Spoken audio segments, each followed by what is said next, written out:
Today we will talk about the strategy of international business. This chapter shifts focus from the external environment of international business to the internal strategies that firms can adopt to enhance their competitiveness and profitability in foreign markets. It explores various strategies companies pursue when competing internationally, weighing their advantages and disadvantages, and examining factors influencing strategic choices.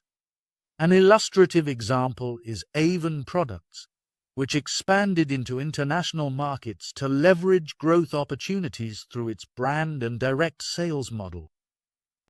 However, by 2005, Avon faced challenges due to high costs from manufacturing duplication and an inconsistent marketing approach. In response, CEO Andrea Jung restructured the company by reducing local autonomy, consolidating manufacturing, and streamlining the product line, which resulted in significant cost savings and increased sales.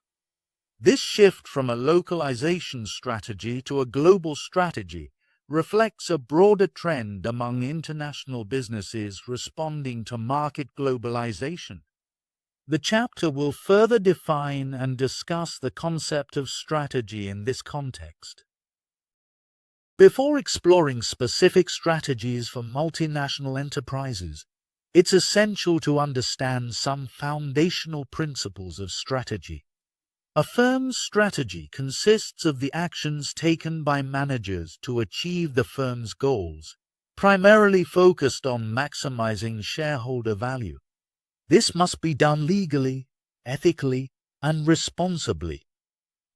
To enhance firm value, managers aim to increase profitability and profit growth. Profitability is measured by the return on invested capital, ROIC, calculated as net profits divided by total invested capital. Profit growth is indicated by the percentage increase in net profits over time. Generally, higher profitability and growth rates enhance the firm's value, benefiting shareholders. Managers can boost profitability through cost reduction strategies or by adding value to products, allowing for higher prices. To accelerate profit growth, they can focus on selling more in existing markets or expanding into new ones. International expansion is highlighted as a key strategy for improving both profitability and growth rates. A firm's profitability hinges on its ability to create value, measured as the difference between production costs C and the value V consumers perceive in its products. This value influences the price P a firm can charge, though competitive pressures typically force P to remain below V, resulting in consumer surplus, V minus P. Profit per unit is derived from the difference between price and cost, P minus C, and a firm's overall profitability increases as it lowers costs or raises the value of its products. Value creation, V minus C, can be enhanced by either lowering production costs, low-cost strategy, increasing product attractiveness through differentiation, such as improved design, functionality, reliability, or service, differentiation strategy. Michael Porter highlights these two strategies as key to achieving competitive advantage. Superior profitability is attained when a firm's gap between value V and cost C surpasses that of its competitors, either by reducing costs or by offering more valuable products that justify premium pricing. Strategic positioning, as emphasized by Michael Porter, involves a firm clearly defining its focus on either value creation, differentiation, or low cost, and aligning its internal operations to support that strategy. The efficiency frontier represents the optimal balance between adding value V and maintaining low costs C. illustrating that improvements in one area often require trade-offs in the other due to diminishing returns. For example, in the hotel industry, Four Seasons positions itself as a luxury brand with high value and associated costs, while Marriott and Starwood cater to a more mid-market segment, balancing value and cost. Four Seasons and Marriott operate on the efficiency frontier, indicating efficient internal operations, whereas Starwood operates below the frontier, suggesting inefficiencies and higher costs, which impacts profitability. To maximize profitability, a firm must A. Choose a viable position on the efficiency frontier that meets market demand. B. Configure its internal operations such as manufacturing, marketing, and logistics to support this position. And C. Establish an organizational structure that effectively executes the strategy. Consistency among strategy, operations, and organization is essential for achieving competitive advantage and superior profitability. The subsequent discussion will focus on the specific value creation activities firms undertake. In the context of operations, a firm's activities can be visualized as a value chain comprising different value creation activities such as production, marketing, materials management, research and development, R&D, human resources, information systems, and infrastructure. These activities can be classified into primary activities and support activities to enhance operational efficiency and align with the firm's strategic goals. Efficient management of these operations is essential for a firm to effectively implement its strategy and position itself optimally on the efficiency frontier. It is vital for the firm to handle these activities effectively and in alignment with its strategic direction to achieve competitive advantage and superior performance. The primary activities within a firm's value chain encompass the design, production, marketing, and post-sale service of a product. These activities are crucial for creating value and aligning with the company's strategic objectives. Research and development, R&D, focuses on product and process design. R&D isn't exclusive to physical products, but is also vital in service industries like banking, where innovation in financial products and services enhances competitiveness. Improved product design enhances consumer appeal, raising V, and efficiency, lowering C, adding value to the firm. Production involves creating goods or services. While production commonly refers to manufacturing physical products, in service industries like banking or retail, it occurs during service delivery. Efficient production reduces costs, lowering C, or enhances product quality, increasing V, adding value to the firm. Marketing and sales contribute to value creation through brand positioning, advertising, and understanding consumer needs. Effective marketing can enhance consumer perception of product value, V, allowing for premium pricing. Sales and marketing teams play a crucial role in bridging consumer needs with product design through feedback to R&D, ensuring product market fit. Customer service. Post-sale service and support are essential in maintaining customer satisfaction and loyalty. By addressing customer issues promptly and efficiently, firms can enhance perceived value V and customer satisfaction, leading to increased brand loyalty and potentially enabling premium pricing.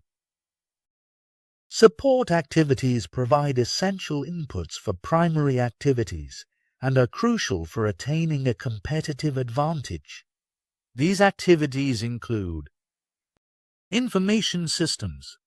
manage key operations like inventory, sales tracking, pricing, and customer service.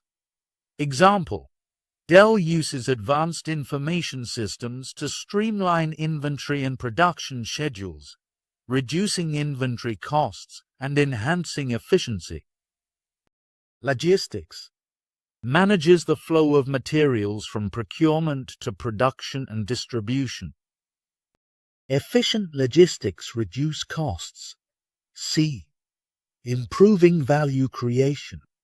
Example: Dell's logistics system, integrated with information systems, ensures timely production scheduling and cost savings. Human resources (HR) ensures the company has skilled personnel, providing training, motivation, and fair compensation. HR helps identify and develop talented managers, regardless of nationality, to strengthen the firm's competitive position. Example: Sony's leadership is now headed by a Welshman, Howard Stringer, reflecting the global scope of HR practices. Company infrastructure includes organizational structure, control systems, and corporate culture. Top management plays a key role in shaping the infrastructure, directly influencing the effectiveness of the firm's value creation activities. Support activities are as important as primary activities for driving a firm's competitive advantage, helping to optimize efficiency and improve the overall value proposition. Expanding globally offers firms opportunities to boost profitability and profit growth beyond what domestic-focused companies can achieve. International operations enable firms to expand market reach. By selling domestic products in international markets, companies can broaden their customer base and increase sales. Leverage location economies.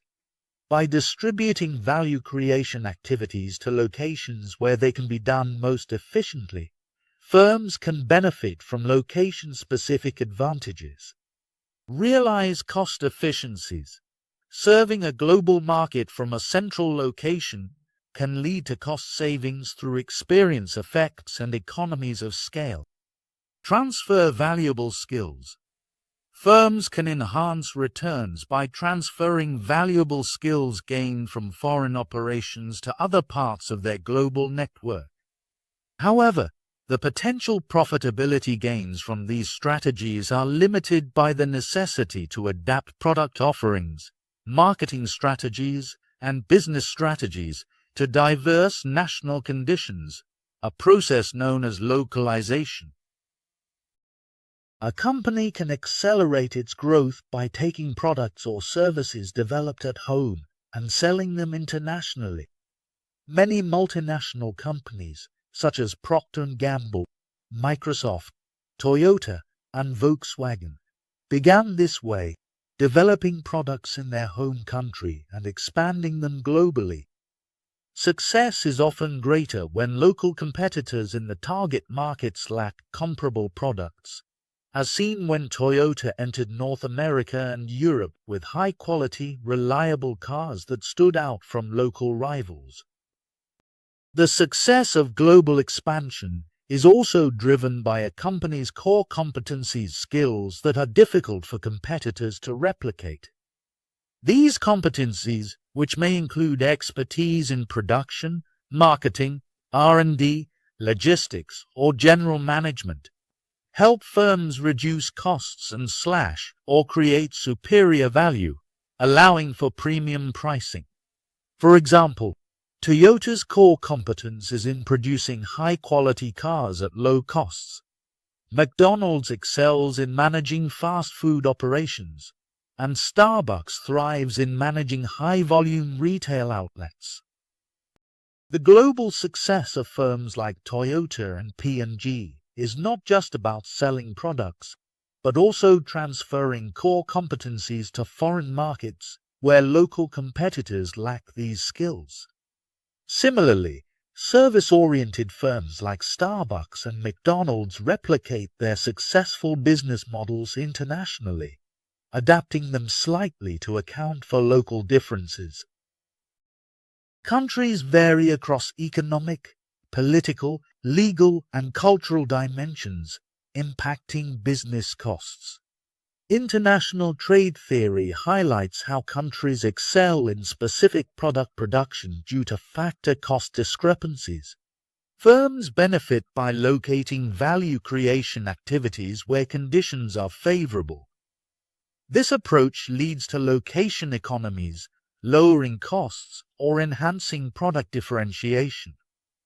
For example, Clear Vision's strategically placed operations in Hong Kong and China based on cost considerations and invested in design-focused factories in Japan, France, and Italy for premium eyewear. By dispersing value creation activities globally, a firm can optimize cost and value, like Lenovo's ThinkPad production spanning various countries. However, transportation costs and trade barriers must be considered. Political and economic risks, like instability or inappropriate policies, also influence location decisions. In a competitive landscape, firms leveraging location economies can achieve a competitive advantage through cost reduction and product differentiation, essential for survival in a challenging environment. The experience curve highlights systematic reductions in production costs as cumulative output increases over a product's life cycle. Studies show that production costs drop significantly each time cumulative output doubles, a relationship initially observed in the aircraft industry. Two main factors drive this trend: learning effects and economies of scale. Learning effects occur as workers and management improve efficiency through repetition. For example, labor becomes faster and more adept at tasks, and management discovers more effective ways to organize production. These effects are most significant during the early stages of complex processes and diminish after a few years as the potential for additional learning decreases. Economies of scale, on the other hand, result from spreading fixed costs, such as R&D or factory setup, over a larger production volume. This lowers unit costs and increases profitability. Firms achieve scale economies by increasing global sales, utilizing production assets more intensively, and leveraging bargaining power with suppliers to reduce input costs. Serving global markets is particularly advantageous, allowing companies to maximize these benefits. Strategically, the experience curve enables firms to reduce costs, gain a competitive edge, and establish barriers to entry. Companies that move down the curve faster can offer lower prices while maintaining profitability, deterring new competitors. Global operations, centralized production, and aggressive pricing strategies are critical for accelerating this process. Leveraging subsidiary skills challenges the traditional notion that valuable competencies are developed solely at a company's home base and then disseminated abroad. In mature multinationals, valuable skills can originate in foreign subsidiaries, where local teams innovate to lower costs or enhance product value. Subsidiaries, empowered with opportunities and incentives, can contribute significantly to the multinational's overall success by experimenting with new methods and ideas. For instance, McDonald's in France revamped its restaurant layouts and menus to align with local preferences, incorporating hardwood floors, exposed brick walls, armchairs, and premium menu items like chicken on focaccia bread. These changes not only improved the brand's image in France, but also boosted same-store sales growth from 1% to 3.4%. Recognizing the success, McDonald's executives began exploring similar upgrades in other sluggish markets, demonstrating how innovations from subsidiaries can inform global strategies. However, leveraging subsidiary skills poses challenges for multinational managers. First, managers must acknowledge that innovation can arise anywhere in the global network, not just at headquarters. Second, they must create incentive systems that encourage risk-taking, understanding that not all experiments will succeed. Rewarding successes and avoiding unnecessary penalties for failures are key. Third, companies need mechanisms to identify valuable innovations developed by subsidiaries. Finally, managers must act as facilitators, ensuring that subsidiary-generated skills and ideas are effectively shared and implemented across the organization. Global expansion offers firms opportunities to boost profitability and profit growth by entering new markets, leveraging unique competencies, lowering costs through location economies, capitalizing on experience curve effects, and transferring skills across subsidiaries. By achieving both location economies and experience effects, firms can create highly valued products at lower costs, enhancing profitability. Additionally, managers might use the higher perceived value of their products to attract customers, either by holding prices steady to gain market share or offering superior value for money, thus driving profit growth and achieving significant scale economies.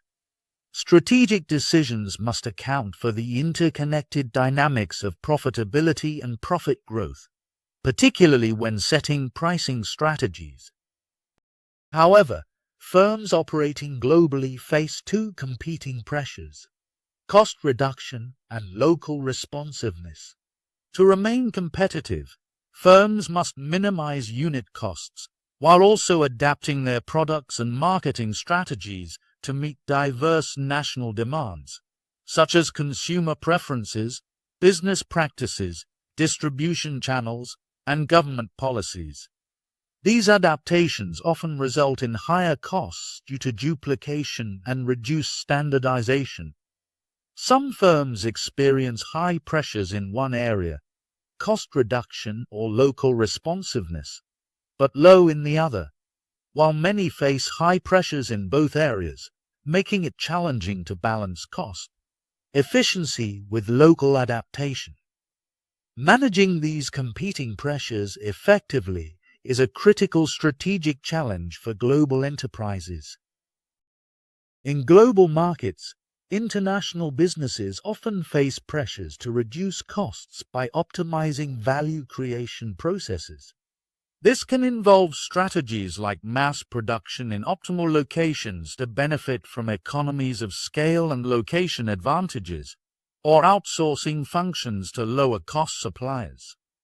For instance, computer companies outsource customer service to countries like India for cost savings.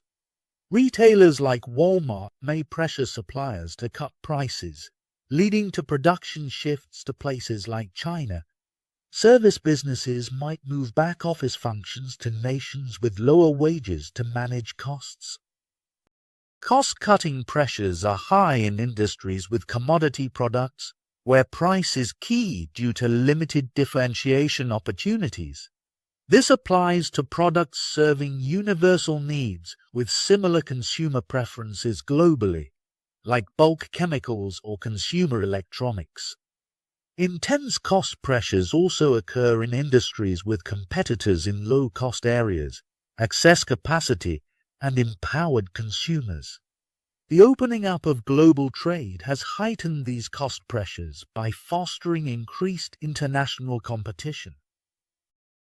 Pressures for local responsiveness in global markets stem from national differences in consumer preferences, infrastructure, traditional practices, and government regulations. To address these pressures, Firms often need to adapt their products and marketing strategies for specific countries, which can lead to increased costs. Cultural and historical variations in customer tastes require significant customization, exemplified by the automobile industry's differing preferences between North America and Europe. Additionally, distinct infrastructure needs, such as differing electrical systems and driving orientations, necessitate tailored product designs. Variations in technological standards, like GSM in Europe versus CDMA in the US, also demand product adaptations. As a result, companies may delegate production and marketing to local subsidiaries to meet these unique national requirements effectively. Despite some trends toward uniformity in global markets, significant differences remain, compelling firms to navigate these complexities to maintain competitiveness.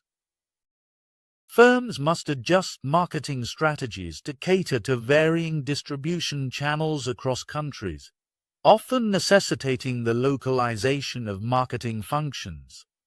In industries like pharmaceuticals, differences in distribution systems, such as the soft sell approach in the UK and Japan versus the hard sell in the US, require tailored marketing practices.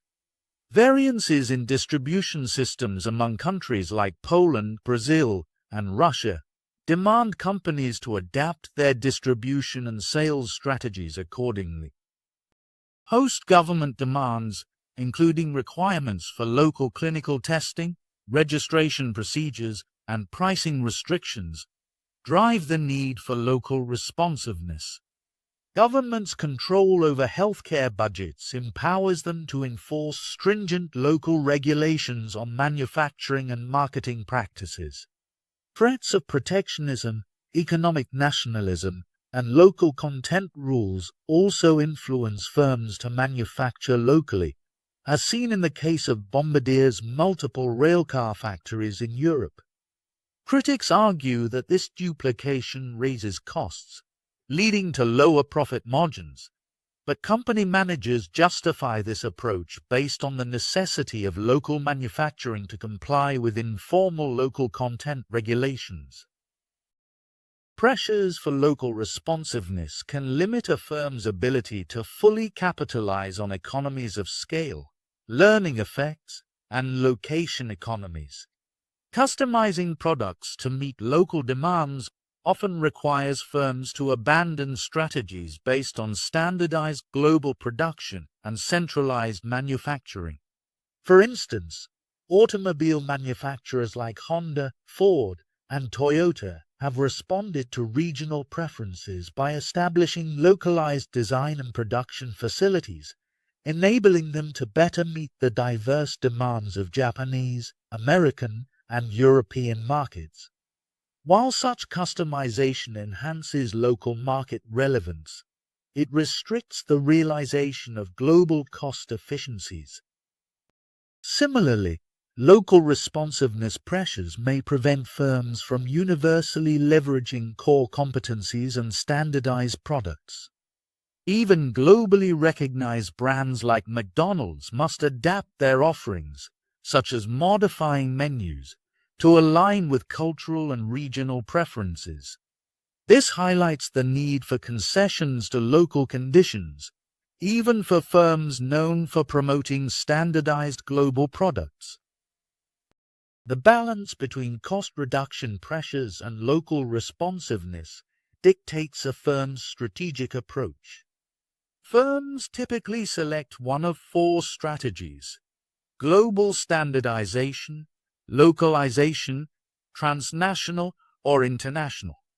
Each strategy is suited to specific competitive conditions, depending on the relative intensity of cost pressures and the need for local customization. Understanding these dynamics helps firms navigate the trade-offs involved in competing effectively on a global scale. We will discuss each strategy in the following slides. Firms employing a global standardization strategy aim to enhance profitability and growth by leveraging cost reductions from economies of scale, learning effects, and location economies, focusing on a low-cost approach globally. They centralize production, marketing, and R&D in a few advantageous locations and avoid customizing products or marketing strategies for local markets, as customization can increase costs through shorter production runs and functional duplication. This strategy is most effective when cost reduction pressures are strong and local responsiveness demands are minimal, as seen in industries like semiconductors, where global standards drive a need for standardized products. Companies such as Intel and Texas Instruments exemplify this approach. However, in many consumer goods markets where local responsiveness is crucial, a global standardization strategy may fail, as illustrated by Vodafone's unsuccessful entry into Japan with the J-phone, highlighting the necessity of adapting to local market realities. A localization strategy aims to boost profitability by tailoring products or services to match the specific tastes and preferences of different national markets. This strategy is most effective when there are significant differences between consumer preferences across countries, and when cost pressures are not overwhelming. Customizing products to local demands adds value in the local market, allowing firms to potentially charge higher prices or generate greater local demand, which could offset the higher costs associated with customization. However, localization has drawbacks, as it often involves duplicating functions and smaller production runs, which can limit the cost advantages of mass production. Despite this, firms can still capture some efficiencies by leveraging global-scale economies when possible. For instance, automobile companies often customize their products, E.G., large pickup trucks for U.S., consumers and small cars for Europeans, while using shared components and platforms across different models, enabling them to balance localization with scale economies, learning effects, and location advantages. A transnational strategy is a response to firms facing both strong cost pressures and strong demands for local responsiveness. It aims to balance the need for cost reductions through location economies, economies of scale, and learning effects, while also addressing local differences in products and market demands. The strategy also emphasizes the flow of skills and competencies across subsidiaries, not just from the home country to foreign markets, but also between foreign subsidiaries. Firms pursuing this strategy, like Caterpillar, aim to achieve low costs by centralizing certain operations, such as component manufacturing, while also localizing products to meet specific market demands. Caterpillar, for example, manufactures standard components in large facilities to achieve economies of scale, then customizes the final products in regional assembly plants to suit local needs. However, implementing a transnational strategy is complex and challenging because it involves conflicting goals, cost reduction versus local adaptation. Few firms have successfully perfected this approach, and managing the organizational structure and control systems required for such a strategy can be difficult. Companies like Ford and AB have faced challenges in pursuing a transnational strategy, highlighting its complexity. Firms with low cost pressures and low demands for local responsiveness often pursue an international strategy. This strategy involves taking a product originally developed for the domestic market and selling it internationally with minimal customization. These firms typically offer products that meet universal needs and may not face significant competition, allowing them to maintain high prices without the pressure to reduce costs. For example, Xerox enjoyed a monopoly on photocopier technology in the 1960s, allowing it to sell the same product globally without significant cost pressures. Companies following this strategy usually centralize product development, such as R&D, at the home base, while setting up manufacturing and marketing operations in key international markets. This may result in some cost duplication, but it is manageable if cost reduction pressures are low. Although there may be some local product and marketing adjustments, these are generally limited.